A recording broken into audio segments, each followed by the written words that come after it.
Salah satu resiko gagal bayar pinjol yang paling ngeselin adalah seluruh kontak di HP kita akan jadi incaran oleh DC-DC pinjol tersebut. Hal ini juga berkaitan dengan diteleponin, dihubungin, dan ikutan diteror ketika teman-teman gagal bayar dan mereka punya seluruh data-data kalian atau data kontak-kontak di HP kalian. Ini yang paling ngeselin. Baik itu di pinjol legal maupun di pinjol ilegal. Sebenarnya yang paling memungkinkan adalah di pinjol ilegal. Tapi tidak menutup kemungkinan banyak juga kok orang-orang yang galbe di pinjol legal itu sampai menghadapi resiko seperti itu. Nah, kalau kayak gini, ini ulah oknum DC yang nakal ya.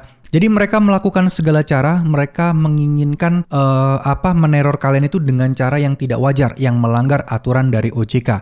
Ya kalau udah ilegal biasanya sih mereka bodoh-bodoh amat, tapi ini kan pinjol legal.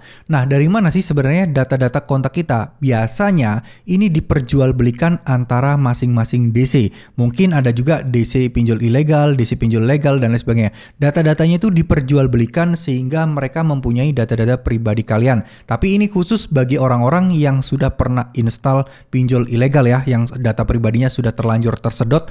Nah, itu adalah resikonya. Tapi kalau buat orang yang tidak pernah sekalipun untuk melakukan pinjaman online di pinjol ilegal, biasanya sih aman-aman aja. Karena kan pintu atau celah untuk datanya diambil itu sangat kecil sekali.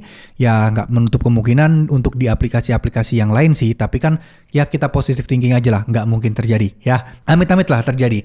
Jadi banyak kasus yang terjadi ya teman-teman ketika DC pinjol itu mengincar seluruh kontak, menginvite seluruh kontak-kontak nomor-nomor HP di kontak HP kalian itu menjadi satu grup khusus, di mana grup itu banyak polanya, modusnya tuh banyak. Yang pertama, biasanya modusnya adalah bikin grup kayak sumbangan untuk nama kalian misalnya. Terus kemudian grup pinjaman online nama kalian. Intinya adalah grup gagal bayar pinjol kalian lah. Semuanya diungkap segitu, dipermalukan di situ.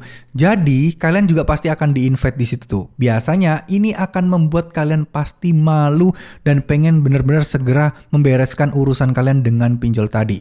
Ya, tapi ingat, nggak usah takut, nggak usah pusing, dan kalian juga harus beranikan diri untuk melawan mereka. Bilang kalau memang ini beneran memfitnah, penyebaran data, akan dilaporkan ke polisi. Ya, seperti itu. Terus kemudian selanjutnya, teman-teman juga harus bersikap tegas. Jangan kalian biarkan mereka begitu aja, karena kebanyakan orang pasrah aja, takut, terus kemudian mereka mencari dana talangan, gali lubang tutup lubang. Jangan, beranikan diri, cuek aja. Mau mereka melakukan apapun, bodoh amat. Berusaha untuk belajar bodoh amat memang sulit, tapi ya ini harus kalian lakukan biar kalian tidak diperlakukan semena-mena. Masa iya sih kalian mau diperlakukan gini terus-terusan? Ya, coba beranikan diri kalian. Ya, saya tahu banyak orang yang merasa takut, banyak orang yang agak tertahan nih ya untuk melawan karena merasa bersalah, karena merasa ya saya yang salah, saya yang tidak bisa bayar pinjaman online. Nggak gitu, sudah ada aturannya, sudah ada hukumnya, di mana pinjaman online adalah perdata, kasusnya perdata. Kalau kalian salah sekalipun,